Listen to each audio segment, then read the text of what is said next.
I probably mentioned before, I live in Montana, and although it's sunny today, they're forecasting about another week's worth of snow, which is fun and all, but it basically means it's going to be a little while longer before I'm able to make it into the backcountry.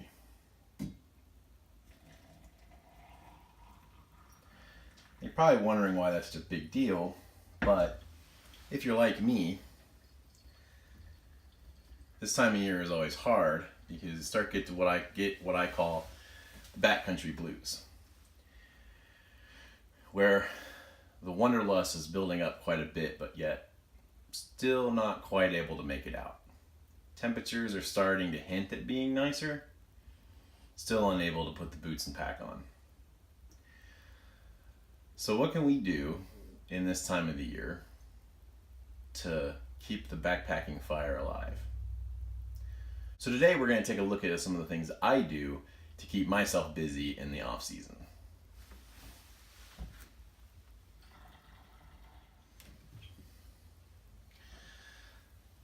And there will always be coffee. Now, my absolute favorite thing to do in this time of the year when I'm really suffering from the backcountry blues is to plan trips. Because what better way to alleviate your issue with wanting to go out than to plan places to go out to? And there are a lot of great resources out there to help with that. Obviously, maps are really important, as well as hiking guides. Hiking guides are great because they give you a realistic idea of what that trail is going to be like, because you need to set goals for your trip. Do you want to do something long? Do you want to do something short? Do you want something strenuous to challenge yourself? Do you want it to be an easygoing trip to kind of alleviate stress? It's really up to you, because the only person that you have to appease when you're backpacking is yourself. And so having a clear goal in mind is really important for what you want to do. I like to plan 3 different types of trips for the year. The first one is going to be my big trip. And this is usually a week to a week and a half long trip for me. And it's kind of that big destination. For me this year, I've already started planning that trip. Myself and 2 really good friends are going to be hiking. We're going to tie 2 popular trails here in Montana together. The Stillwater River Trail, we're going to go down through that, up over the ridge into Cook City. We're going to resupply in Cook City, and then we're going to hike down and take the beaten path back out. And so that's going to be our really big trip for the year, because I don't get to go out on many of those. One of the biggest catch-22s working in the outdoor industry is we're constantly at work and we don't get to go out as often as we would like. So the other area that I like to plan for are weekend trips, which is that this channel is all about. Those trips that are 1, maybe 2 nights where you're just trying to hit the trailhead as quickly as you can after work and get, a few good nights in of backpacking. And so I usually pick a few different destinations which help with that. And oftentimes those are very logistically limited, so finding trails that I can either do out and backs or loops, and oftentimes do by myself, are important. And then the third type of trip that I like to plan for are what I call escape trips. And those are for when you've had a particularly bad week and you weren't necessarily planning on going out, but you just got to get away from it all. And so having a quick trip set aside, usually a trail that I've already done before that I really enjoy, but doesn't require a whole lot of forethought. Having something in place there, being able to just throw everything in your pack and hit the trail the moment the clock runs out at work, and having those pre-planned can be very beneficial.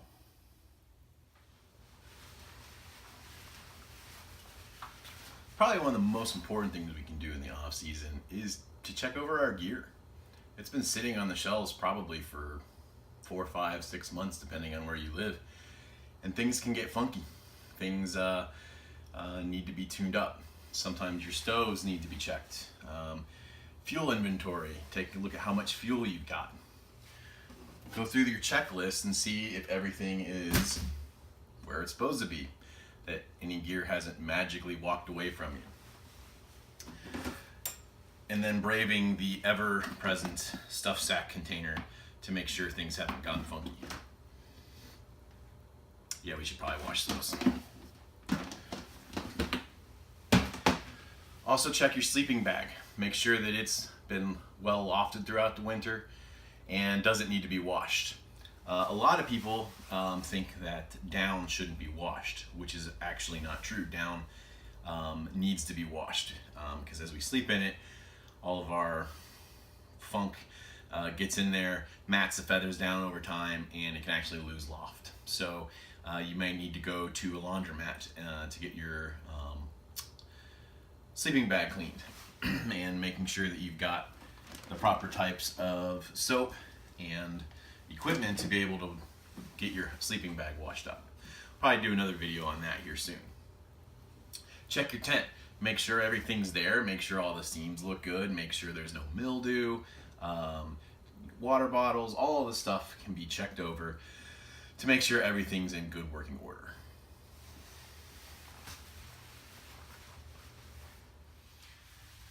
So it's always important to make sure that your stuff sacks and gear, pack, everything are kept relatively clean.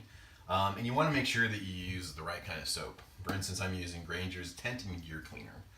And the reason for that is detergents add a lot of stuff to them, thickening agents, which can over time kind of build up on items. But also, they're typically scented. And here in bear country, that's not always the best option. So it's just best for the longevity of the item just to use the best soap you can. Obviously, it's not a performance issue because there's no real performance involved in stuff sacks, but it is really important to keep these things clean as they get funky over time. And especially cleaning your food bag. Obviously, this is designed to keep food out of the reach of critters and bears and such, and it gets a little ripe by the end of trips. So I try to wash these after every trip, but especially at least at the beginning of the season, just to make sure that there's no leftover fungus. Along the line of taking care of your gear, this is also a great opportunity to weigh all of your gear and to kind of catalog everything. There's some really great websites out there that can help with this. I've been using one lately called lighterpack.com. It allows me to enter in all my equipment, put it under certain categories, weigh it, put the weight in, and it actually gives me a graph of what areas I have the most weight in. And being able to use that data to kind of evaluate where I might need to loosen up some weight. But all you need is just a small scale, kitchen scale, and access to a website, and you can get all of your gear, weight, and inventory. You can also spend time restocking your pantry for the year. I like to keep a selection of meals throughout the year and just buy gradually. That way I don't have to buy all my meals at once in preparation for a trip. Spreading them out gradually over time and having a pantry set aside is really key for being able to get out on those quick trips.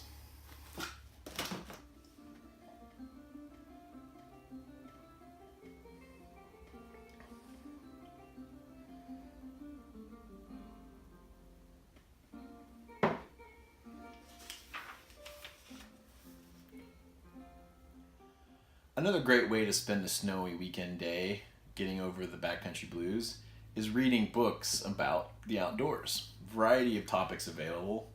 You can read about bear attacks. This is actually a very great book, by the way. Other subjects related to topics dealing with the outdoors. This is actually the textbook that I teach out of in my survival class.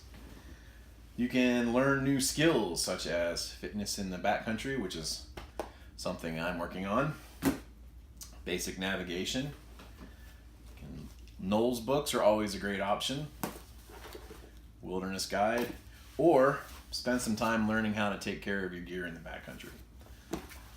Lots of different ways that you can hone your skills before you head out, because honestly the most important thing that we take with us in the backcountry is our knowledge. Strength training is also important to your success as a backpacker. It's important to make sure that your legs are strong enough to deal with the constant walking and terrain that you'll encounter while on the trail. Of course, the best way to stay in shape during the off season is just to walk. And you can even up ante by walking around with your pack weighted. Also, it turns out this is a really great way to get people to look at you funny when you're walking through neighborhoods. Extra funny when you're filming it for your YouTube channel.